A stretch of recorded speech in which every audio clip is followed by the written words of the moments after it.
pero nosotros vamos a tocar el tema pues de la sentencia de la Corte Constitucional, la C 291 del 2007. El grupo está conformado por Javier Ruiz, Juan David Rodríguez, Lauren Beltrán, Alex Ríos, Daniela Torres y pues quien habla, Daniel Sánchez. Vamos a tocar diferentes temas: los salvamentos de voto, los fundamentos de hecho y derecho, el problema jurídico, la interpretación del fallo, todo vamos a tratar de abordarlo. eh, y ya, vamos a tratar de tocar los temas que sean relevantes frente a lo que es el derecho internacional público, las normas supranacionales, también todo lo que tiene que ver en relación con los fundamentos de derecho y derecho, también con esto, cómo esto interviene en toda la sentencia de la Corte. Bueno, en la interpretación de las partes se habla del actor demandante, que es el señor Alejandro Valencia Villa, del magistrado ponente, que es el doctor Manuel José Cepeda Espinosa, del Estado, el legislativo y el órgano competente, que es la Corte Constitucional. Bueno, vamos a hablar de lo que son los fundamentos de hecho y derecho sobre la demanda, ya que se van a desglosar pues en los dichos que son los fundamentos de derecho y los fundamentos de hecho, en el sentido que va a usar el demandante para formular los cargos en la demanda de constitucionalidad, como va a usar la Corte para resolver estos, ya que se desglosan punto por punto, como el que vamos a empezar, en el que va a ser el que se demanda o se impugna la inconstitucionalidad del artículo 135, más específicamente el parágrafo en el numeral 6 pues, del Código Penal. Entonces, cuando hablamos de este, nos habla el numeral 6, dice lo siguiente específicamente: los combatientes que hayan depuesto las armas por captura, rendición u otra causa análoga. Esto hace referencia o se impugna es la palabra combatientes de este artículo, ya que como se explica en el proyecto inicial que presentó la Fiscalía para tipificar estos, estos delitos, se pone un sujeto calificado. En este caso se habla de un sujeto determinado que sería en este caso el combatiente. Entonces, al tener como este sujeto calificado, pues digamos que se incumplen ciertas normas, ya que hablamos que se incumple el artículo 43 del Protocolo Nacional de los Convenios de Ginebra, que dice que esta palabra solo podrá ser usada o cuando se refieran a como a los combatientes, valga la redundancia, de la fuerza pública. Solo en esos casos o solo para la fuerza pública podrá usarse esta palabra para hacer referencia de estos. Por lo que cuando se pone, se deja este sujeto determinado en los combatientes, solo se podría tipificar o adecuar esta conducta cuando sea realizada por miembros de la fuerza pública. Entonces se excluyen muchos otros actores en ese sentido para poder implementar estos mismos tipos penales. También hablamos de esto o hacemos referencia al Comité Internacional de la Cruz Roja, que emite como una recomendación, y es que para estos tipos penales hay que poner un sujeto indeterminado, usar términos como el que o quién para que se pueda aplicar a cualquier actor en estos sentidos y no solo sea para los miembros de la fuerza pública según el protocolo 1 adicional de los convenios de Ginebra, por lo que se dejó en estos tipos penales un sujeto indeterminado porque el legislativo así acogió esta recomendación y lo adaptó el tipo penal a estas, por lo que el tipo penal sí se estructura así, pero en el parágrafo sí se mantiene aún esta norma o esta frase, por lo que el demandante impugna la constitucionalidad de esta, pues afirmando o con una postura, un argumento en el que establece que solo es contrario también a todo lo que plantea el Código Penal a la hora de poder pues manejar estas palabras. El accionante también, ya cuando hablamos de fundamentos de derecho, usa los artículos 93 y 214 de la Constitución para valer su demanda, ya que dice que esta palabra es contraria al artículo 93 de la Constitución y al 214 de la Constitución. Obviamente cuando hablamos de que estas normas o se basa en, en tipos o normas superiores, de supranacionales, por lo que estaríamos violando como ciertos convenios que están en una categoría más alta o que se adapta por el bloque constitucionalidad, pues nuestro ordenamiento jurídico, ya que son sobre derechos humanos. También se habla que cuando hacemos referencia al protocolo 2 adicional a los convenios de Ginebra, que también es como una extensión del artículo 3 común de los convenios sobre los conflictos de carácter no internacional, pues no se mantiene como esta analogía o no se mantiene también estos términos para poder referirse a lo que se trata de referir el código, que son como estos conflictos o estos combatientes, valga la redundancia, en estos casos. Tampoco los estatutos de la Corte Penal Internacional lo mantiene, por lo que se rompe como ese bloque de constitucionalidad afirma. Entonces ya cuando pasamos al otro punto que presenta una demanda de constitucionalidad, hablamos de lo que es el artículo 157 del Código Penal, en específico la parte que resalta es debidamente señalados con los signos convencionales. Entonces el demandante también hace referencia a los artículos 93 y 214 de la Constitución, ya que dice que contraría esta expresión a estos artículos otra vez, ya que pues al poner como este requisito de estos signos debidamente señalados, hace referencia a que de pronto posteriormente no pueda ser tipificado este delito en los eventos de que por ciertas circunstancias no podamos tener como estos signos de la mejor manera señalados o en otros casos pues no esté. Eso implicaría como una dificultad para poder estructurar este tipo penal o pues a hacer la adecuación típica para este. También habla de que esto puede ser un requisito que no se establece en las normas superiores, por lo que también romperíamos como una relación con las normas supranacionales, ya que al poner esto, pues no estamos siguiendo como alguna norma internacional que trate este tema. Entonces, dice que pues por estas diferentes razones imposibilitaría o se dificultaría mucho la adecuación típica de este delito, de este tipo penal, y pues en debido momento perdería eficacia. Entonces ya cuando hablamos de estos instrumentos supranacionales, en referencia podemos hacer o podemos traer a colación el artículo 56.7 del protocolo 1 adicional a los convenios de Ginebra, que establece que pues sí deben haber como unos señalamientos para estos mismos, pero también dice que la ausencia de estos no daría o no facultaría a una de las partes para poder atacarlos. Entonces, que no estén debidamente señalados no significa que no tenga que tener la protección o el cuidado por las partes en conflicto, por lo que no sería tan indispensable la señalización de este para que se cumpla el fin de la protección de estos instrumentos, que es salvaguardar los bienes, estos tipos de bienes. Por lo que tratar de poner estos señalamientos, pues contraria propiamente uno de los instrumentos supranacionales. Ahora pasamos con uno de los siguientes puntos y es que se demanda también la inconstitucionalidad de una frase del artículo 156 del Código Penal, la ley 599 del 2000 y la que dice debidamente señalados con los signos convencionales. Entonces ya volvemos a hablar de que en este caso se vuelve a tocar este tipo de temas que no contrarían como ciertas disposiciones supranacionales. Ya cuando hablamos del protocolo 1, que sí establece como ciertos parámetros para los conflictos internacionales, como el protocolo 2, adicional a los convenios de Ginebra, que ya trata de conflictos de carácter interno. Entonces, en este momento, pues también se trae a colación de que ni siquiera en estos protocolos, cuando hablábamos en el artículo 53 del protocolo 1 o en el 16 del protocolo 2, se establecen como estas medidas o esta obligatoriedad de estas medidas para pues implementar este tipo. Igual tampoco lo encontramos en los estatutos o en la Convención de la Haya sobre la protección de los bienes culturales, por lo que una norma supranacional no establece estos criterios para adoptar en este tipo penal. Entonces ya pasamos al siguiente punto y es cuando se demanda la inconstitucionalidad de cierta frase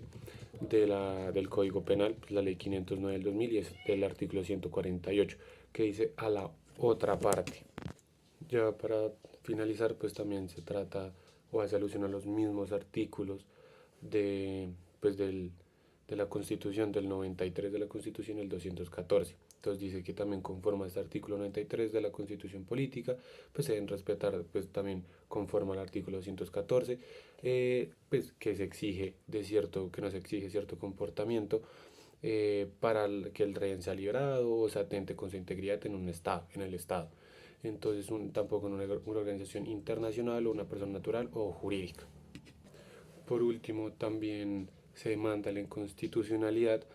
de los artículos 174, 175, 178 y 179 de la Ley 522 de 1999, que es el Código de Justicia Penal Militar. Entonces el demandante alega que estos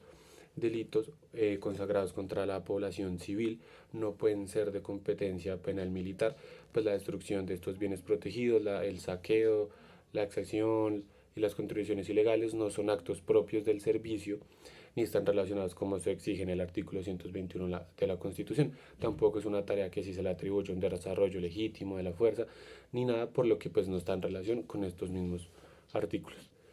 También el demandante trae pues a colación una sentencia de la Corte, que es la C 358-1997, pues también dice que en el artículo 134, pues esa expresión en el actos de servicios, pues no es una actividad propia de la fuerza pública, pues destruir bienes civiles, niveles culturales, ni unidades sanitarias. Entonces atentar como con la población civil o con ciertos bienes, pues no es una tarea propia de la fuerza pública ni de las fuerzas militares, por lo que no debería tener esta competencia la, pues, la justicia penal militar, sino la ordinaria. Entonces ya por último el demandante resalta de que pues, estas conductas descritas en los artículos pues, 174, 175, 178, 179 pues deben ser conocidos pues, por la justicia ordinaria, porque estas son unas claras transgresiones al derecho internacional humanitario, por lo que pues no tiene como una especial cercanía con las acciones propias de las fuerzas militares para que tenga que ser encargada por la propia justicia de esto, y también pues porque tiene una relación con unas normas supranacionales, pues ciertos convenios, pues por eso también trae a colación los artículos 99, 93 y 214 de la Constitución. Esto pues fueron como los fundamentos de derecho, también de hecho, pero más que todo derecho que usó el demandante para declarar o impugnar la constitucionalidad de, pues, de todos estos artículos de la ley del Código Penal y también de la justicia penal militar. Para los fundamentos de hecho y de derecho que resuelve la sentencia, primero se habla de el estudio de los cargos formulados contra la palabra combatientes, incluida en el numeral 6 del parágrafo 135 de la Ley 599 de 2000. Primero, el demandante afirma que la expresión combatientes, como ya lo dije anteriormente, del artículo 135, parágrafo numeral 6 de la Ley 599 de 2000, desconoce los artículos 93 y 94 de la Carta Política. Esto en la medida que las normas del derecho internacional humanitarias incorporadas en el bloque de constitucionalidad no utilizan la figura, la palabra de combatientes. Esto en el ámbito de los conflictos armados no internacionales. Además, en primer lugar, la Corte advierte que esta expresión debe ser interpretada en el contexto general de cada artículo en el que esta palabra forma parte. Entonces, el legislador en el numeral 6 la insertó para caracterizar una de las categorías de personas protegidas por el derecho internacional humanitario, en el que se penaliza el homicidio en el tipo demandado y deber saber que los combatientes que hayan depuesto las armas por captura, rendición o por otra causa análoga. Entonces, interpretada dentro del contexto normativo a la luz del derecho internacional humanitario, la Corte observa que la disposición acusada del término combatientes se habla de una de las subcategorías de las personas fuera de combate. Esto quiere decir que de las tantas diversas categorías de personas protegidas por el derecho internacional humanitario, se habla de las personas que han participado en las hostilidades y ya no lo hacen por haber depuesto las armas. por haber depuesto las armas, ya sea por captura, por rendición o por otra causa similar. Y no necesariamente debe interpretarse en su acepción genérica. Entonces, dentro de esta enumeración están incluidos los integrantes de la población civil, las personas que no participan en las hostilidades y los civiles en poder de la parte adversa, los heridos, enfermos o náufragos puestos fuera de combate, el personal sanitario religioso, los periodistas y quienes antes del comienzo de las hostilidades eran considerados refugiados. Frente al derecho internacional humanitario y en un sentido amplio, se habla de cualquier otra persona que tenga aquella condición en virtud de los convenios 1, 2, 3 y 4 de Ginebra de 1949 y los protocolos adicionales 1 y 2 de 1977. Estas categorías, que a criterio de la Corte, abarcan quienes se distinguen de los partícipes activos de un conflicto armado no internacional, esto con efectos de ampararlos por las disposiciones humanitarias. Además, son disposiciones que se describieron en las secciones precedentes. El segundo es el estudio de los cargos formulados contra la expresión a la otra parte del artículo 148 de la Ley 599 de 2000. El demandante argumenta que esta expresión a la otra parte, que está incluida dentro del tipo penal de toma de rehenes en el Código Penal colombiano, habla que es lesiva a los artículos 93 y 94 superiores,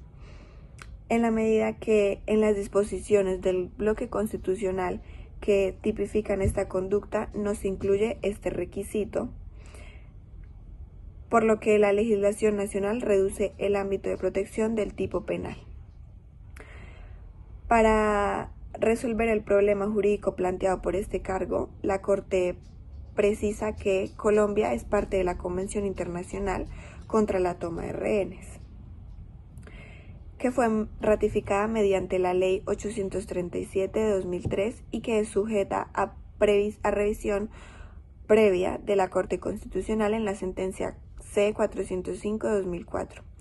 que esta convención no ha sido formalmente incluida en el bloque constitucional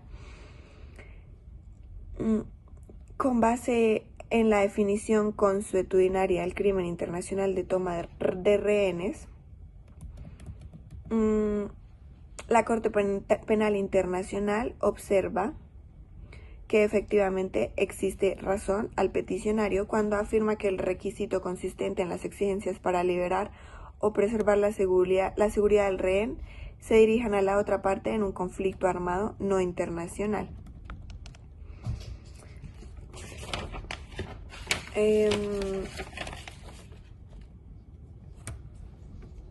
A quienes se encuentran en esta hipótesis fáctica van a recibir la protección plena del derecho internacional humanitario y aquí no hay lugar para el ordenamiento jurídico constitucional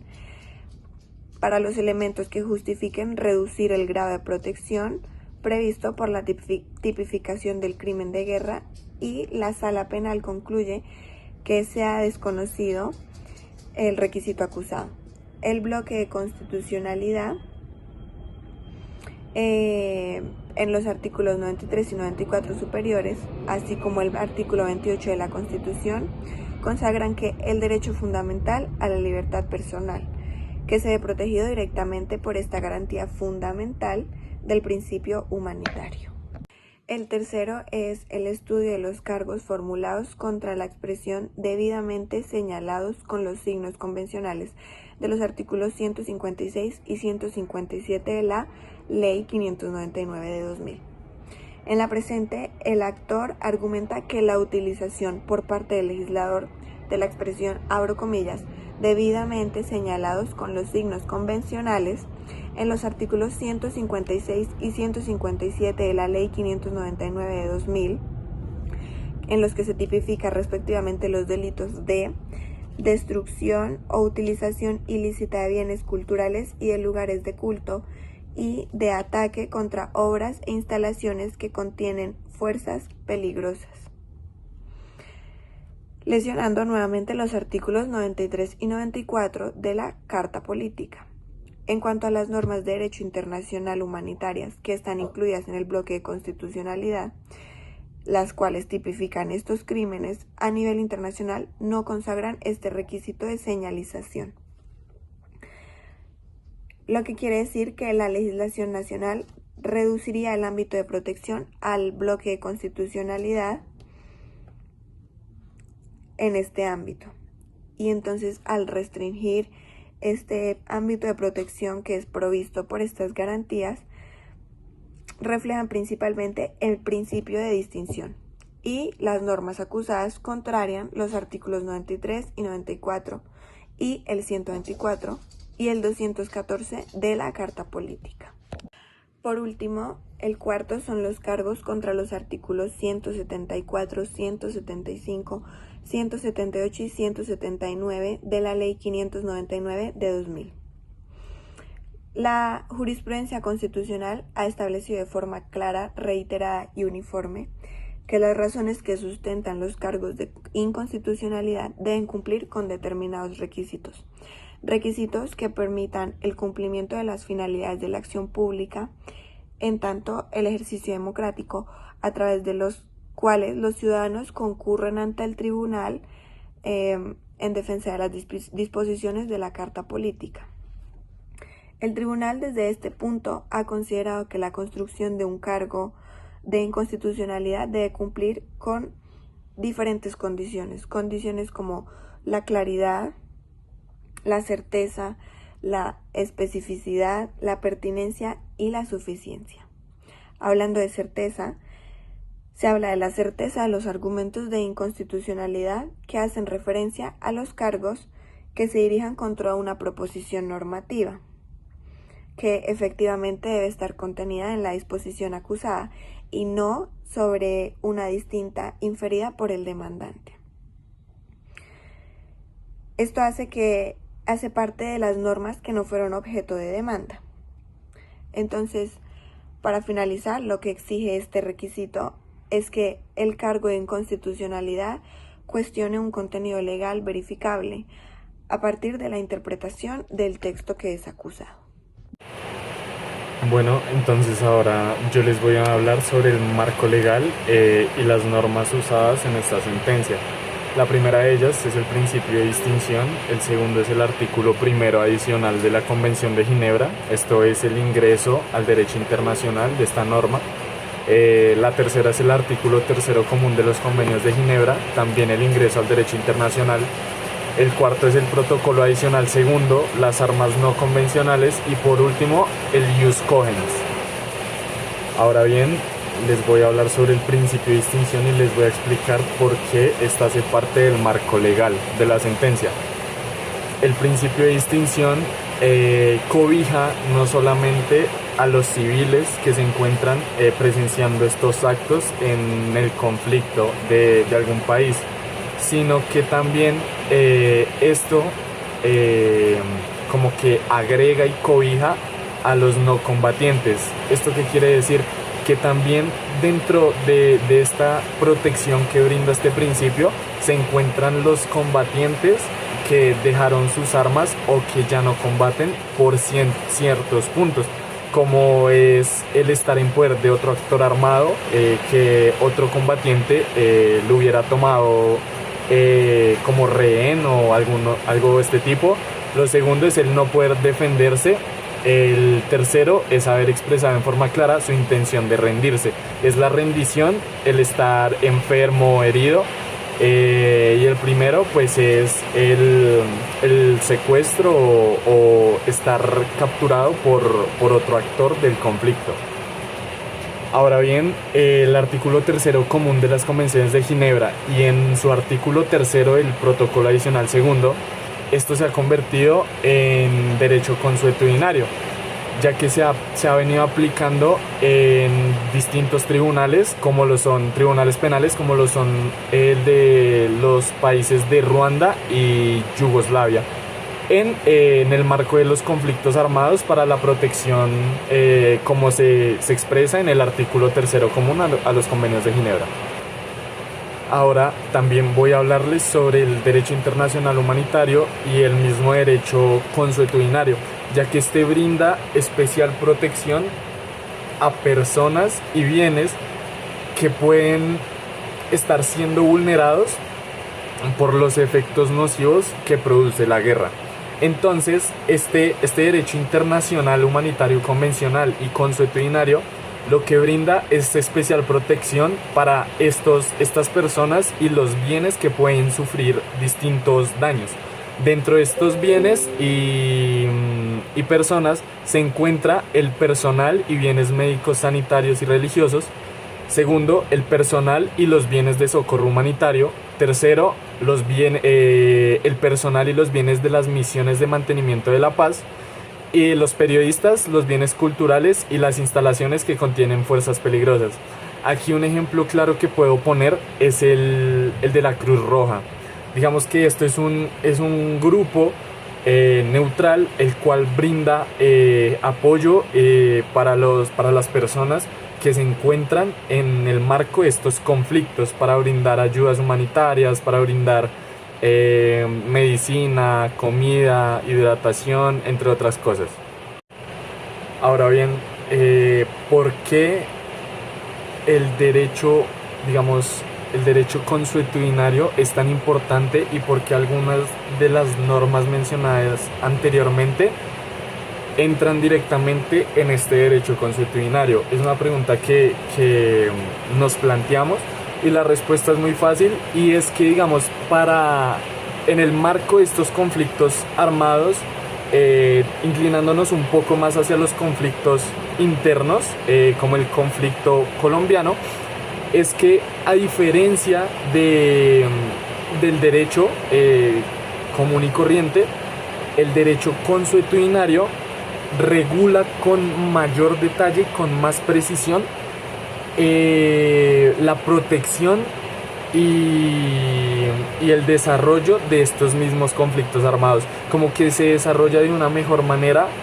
estos conflictos y se tiene estipulado de una mejor manera qué es lo que se debe mejorar y lo que se debe hacer en estos casos. Digamos que hoy en día se tiene muy claro que la jurisprudencia, la doctrina internacional ha ingresado en gran parte las disposiciones que se encuentran en los convenios de Ginebra y estos protocolos al derecho consuetudinario. Digamos, uno de ellos es el artículo 3º común, ya que ha ingresado al derecho internacional consuetudinario, al derecho consuetudinario. ¿Y por qué han ingresado al derecho consuetudinario? Es bastante fácil la respuesta, ya que el derecho consuetudinario no es nada más que la costumbre, debido a que se están aplicando, ya que el aplicarlos de esta manera como derecho internacional consuetudinario o derecho consuetudinario atrae un impacto positivo en los conflictos armados. Entonces, por esta razón, todas estas disposiciones que mencioné anteriormente, el protocolo, los protocolos, algunos de los artículos del Convenio de Ginebra, estos han ingresado a este derecho por lo mismo que les mencioné. Por ejemplo, el derecho consuetudinario, como lo explicaba, es la costumbre, ya que, por ejemplo, hay un protocolo en el cual se habla, ya en el protocolo adicional segundo, que son armas no convencionales, en donde se ha vuelto consuetudinario debido a que ya los actores de estos conflictos saben por la costumbre que no se pueden usar ciertas armas, y es básicamente por esta razón por la cual varias normas de derecho internacional han ingresado al derecho consuetudinario o la costumbre. Bueno, entonces empezamos con el problema jurídico a resolver. Dice que los apartes acusados resultan violatorios de los artículos 93 y 94 de la Carta Constitucional, en armonía con las normas constitucionales e internacionales pertinentes en este caso. En esa medida, los problemas jurídicos a los cuales debe dar solución la Sala Plena son los siguientes. Primero, ¿cuándo puede legítimamente el juez constitucional entender que algunos elementos del tipo son inconstitucionales? Segundo,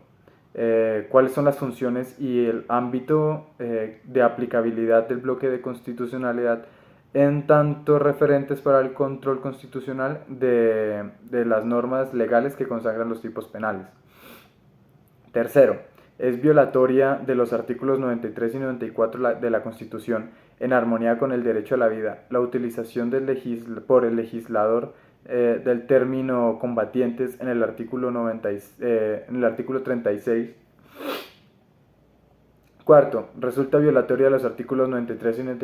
y 94 de la Carta Política, en armonía con la libertad personal y otros derechos, la utilización por el legislador de la expresión a la otra parte en el artículo 48 de la Ley 599 del 2000. Quinto, desconoce de los artículos 93 y 94 de la Constitución, en armonía con los derechos pertinentes, la utilización del legislador de la expresión debidamente señalados con los signos convencionales en los artículos 156, 156 y 157 de la Ley 599 del 2000. Para resolver esos problemas jurídicos, en primer lugar, es necesario señalar cuáles son los límites impuestos por la Constitución política en el bloque de constitucionalidad a la potestad del legislador, a la potestad de la configuración del legislador en materia penal, señalando las funciones que pueden cumplir, a este respecto al derecho internacional humanitario. El margen de configuración del legislador en materia penal. Entonces, los primeros problemas jurídicos planteados a la Corte por la demanda que se estudia exigen dos partes. La primera, determinar cuáles son los límites constitucionales del margen de la configuración del legislador para construir tipos penales. La segunda, establecer cuáles son las funciones y el ámbito de aplicabilidad del bloque de constitucionalidad en tanto referente para el control de constitucionalidad de las normas legales que consagran los tipos penales. En conclusión, al momento de diseñar la política criminal del país y establecer los tipos penales con su correspondiente sanción, el legislador cuenta con un margen de configuración amplio pero no ilimitado, puesto que debe ser respetuoso con los límites establecidos en la Constitución política, o para proveer parámetros específicos en ausencia de disposiciones constitucionales expresas y por remisión específica de los artículos 93, 94 y 44 superiores. Por último, los límites constitucionales a la potestad de la configuración legislativa en relación con los tipos penales demandados en el presente proceso. Entonces, la Corte considera que para los efectos de llevar a cabo el control de constitucionalidad de los tipos penales acusados,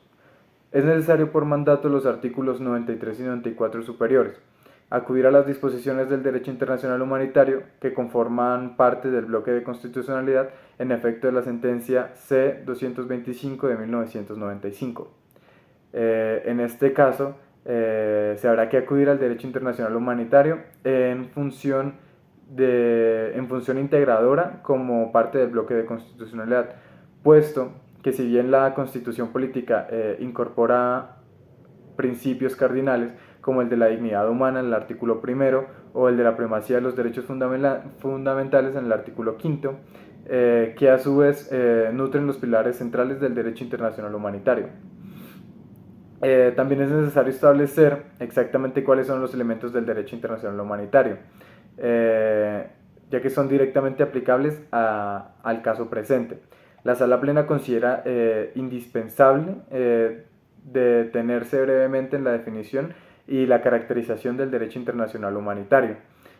para luego poder proceder a señalar el contenido específico de los principios y normas del derecho internacional humanitario aplicables, por mandato de la Carta Política y a la resolución de cargos, planteados por la demanda. Voy a hablar sobre el salvamento de voto a la sentencia C-299-2017, de la cual les estamos exponiendo. Y este salvamento de voto es hecho por el magistrado Jaime Araujo Rentería. Este magistrado salva su voto con 5 puntos importantes tratados en la sentencia. En uno de ellos, y el más importante, es el delito de toma de rehenes y la expresión a la otra parte. Entonces, pues lo dividí en 3, este salvamento de voto, ya que lo primero que dice es que se desconocen las normas del derecho internacional humanitario y por ende los artículos 93 y 214 de la Constitución Política. Entonces se dice que esta expresión vulnera estos artículos. Después expresa que el juicio de mantenerse la norma como está, se excluirían ciertas situaciones en las que las exigencias se formulan a personas distintas de la contraparte, mientras que la norma internacional así las admite. Y por último, lo que el magistrado expone es que se busca proteger a quienes combaten en un conflicto armado, pero esto no encaja con la definición del numeral sexto del artículo 135 de la Ley 599 de 2000 del Código Penal. Entonces esta es la razón por la que este magistrado salva su voto, y lo último me pareció lo más importante de este salvamento de voto, ya que lo salva debido a que no hay como una relación entre la definición que es dada y con la definición que se encuentra en nuestro Código Penal. Entonces he allí el salvamento de voto del magistrado Jaime Araujo Rentería. Bueno, yo les voy a hablar de el salvamento de voto parcial del magistrado Humberto Antonio Sierra, el cual emitió un salvamento de voto en la sentencia 291 de 2007 relacionada con la prohibición de la toma de rehenes. Él argumenta que en el derecho internacional humanitario esta prohibición carece de claridad, ya que los tratados internacionales no especifican a quién sea de exigencia para que se considere como toma de rehenes. También señaló que la legislación colombiana, al utilizar la expresión a la otra parte en nuestro Código Penal,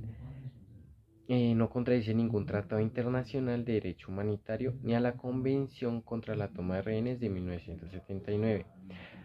También hay más argumentos en el cual él dice que la decisión de la Corte fue tomada de un texto normativo que viene siendo